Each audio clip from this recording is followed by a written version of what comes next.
Maulan na araw sa inyong lahat. Guys, may tanong ako sa inyo. Kung umuulan ng malakas, safe ba talaga mag-charge ng electric vehicle?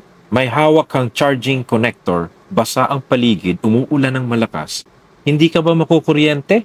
Kapag nakakabit na ang charger, hindi ba pumapasok ang tubig sa charging port? Sa dami-dami ng mga nag-charge na Green GSM, may nabalitaan na ba kayong nakuryente? Today, pag-uusapan natin kung paano talaga pinoprotektahan ng EV charging system ang driver at kung may tulong o pakinabang ang isang transparent magnetic charging cover.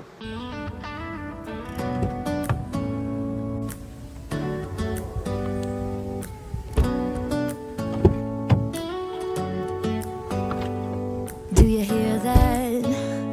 My sanity about to break while everyone I know's out. On a trip, on a boat, on a lake. I'm tired of feeling all FOMO, babe. I don't even care if we stay home. Put our to-do list on ice. Crank the AC to 79 and make a little island right here.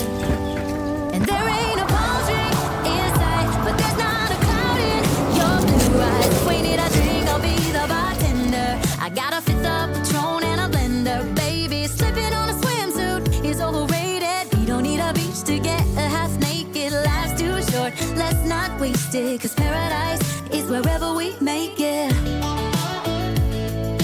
Paradise is wherever we make it. Till the sun's up. Nasa exposed charging station ako ng VinFast at puno kahit ang lakas ng ulan. Antay lang tayo may matapos. Ano kaya ang mangyayari? First time ko mag-charge sa malakas na buhos ng ulan. Buwis buhay to guys. Imagine niyo, DC chargers to, ang lakas nito. Ayan guys, mukhang may natapos na. While waiting, I did a little research. Yun palang mga connectors, wala palang kuryente pa yan. Ayan, so nakapark na tayo. Turn off ko lang muna yung aircon bago turn off yung buong sasakyan. Ayan, labas na tayo. Grabe ang lakas ng ulan.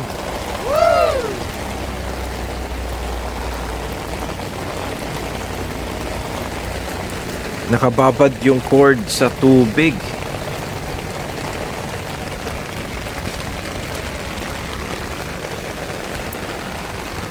Buksan muna natin yung port.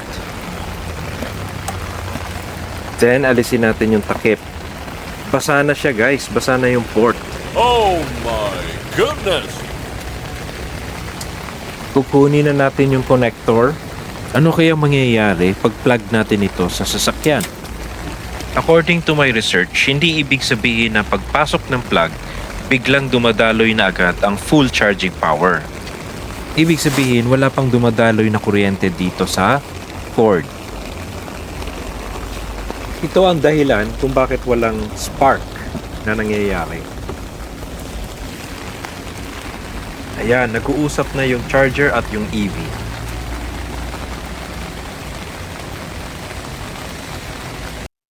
Okay, let's see what happens the moment you insert the charging plug.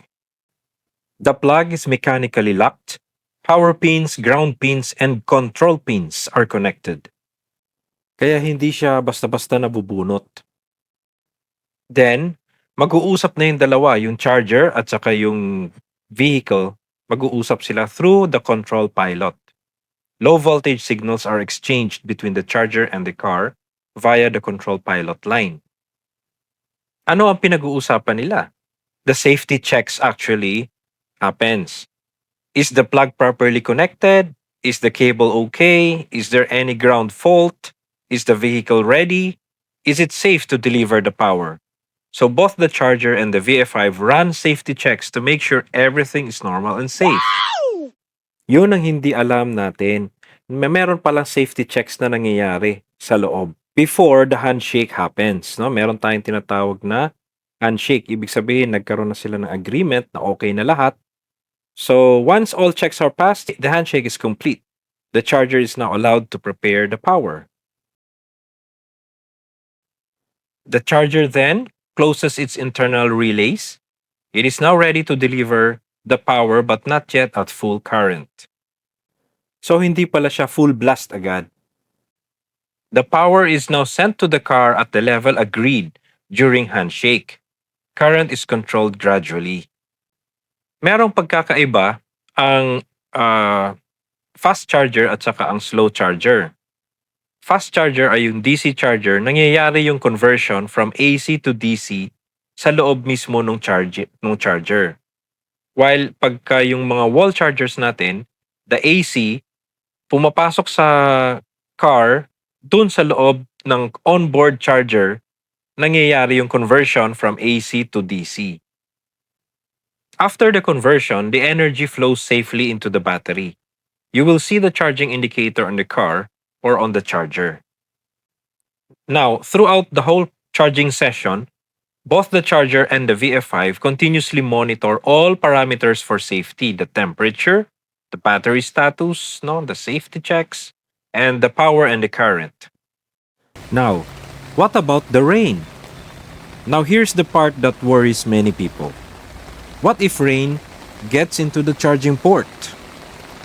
Actually, the charging connector and vehicle inlet are designed for outdoor charging conditions. The system doesn't depend on keeping every single drop of water away from the connector.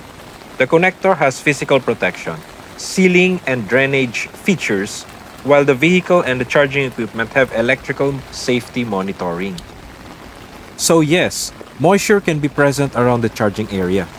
But moisture around the connector doesn't automatically mean that dangerous electricity will travel through the water to you. Now here's something important. I don't want to say that the charging pins are magically impossible for water to reach. That's not the correct way to explain it. The better explanation is the charging system is designed to tolerate moisture and prevent that moisture from creating a dangerous electrical path. And if the system detects an abnormal electrical condition, charging can be interrupted. And I'm charging now at 70%. No problem, even if it's raining hard. Now, this brings me to this little accessory. This is a transparent magnetic charging port cover.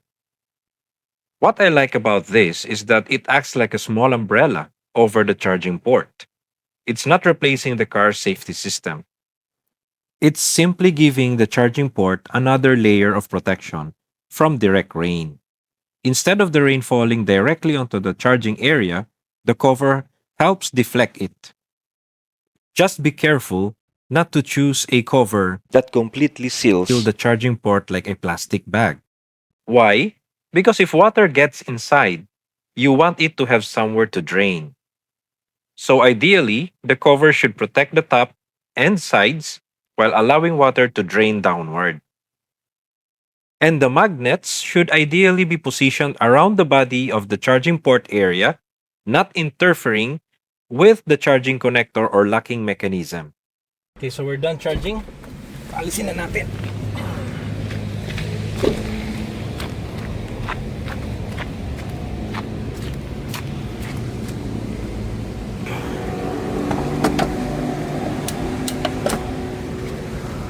Hirap. Then let's insert this here. Insert this here. Close. Now, before anyone comments, so ibig sabihin ba nito pwede nang mag-charge kahit sobrang lakas ng ulan? No.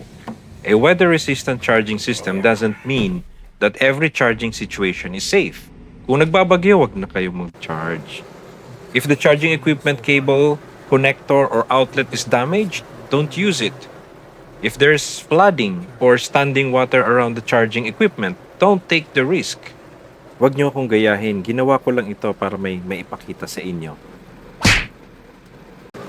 So, in closing, safe ba mag-charge habang umuulan? Makukuryente ba tayo? Under normal conditions, that's not how EV charging is designed to work. Charger, connector, communication system, and electrical protection all work together to make charging safe. But remember, rain protection is not the same as waterproofing everything. And this transparent magnetic cover, For me, it's an additional rain shield. But I'm not going to use it. Kasi hindi ako mag-charge kung may bagyo. Now, I'm curious. Would you use a transparent charging port cover on your EV under the rain? Comment below. And if you want more real-world EV experiments and explanations using my VF5, please don't forget to subscribe to the channel. See you on the next one. You see, I plug it, even if it's raining, and then it works here.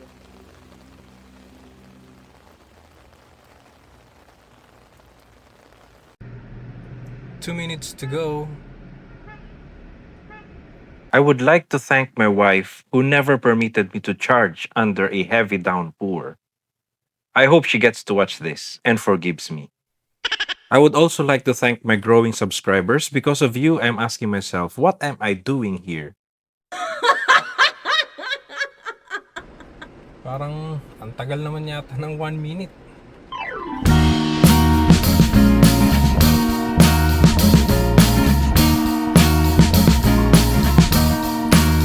I am waiting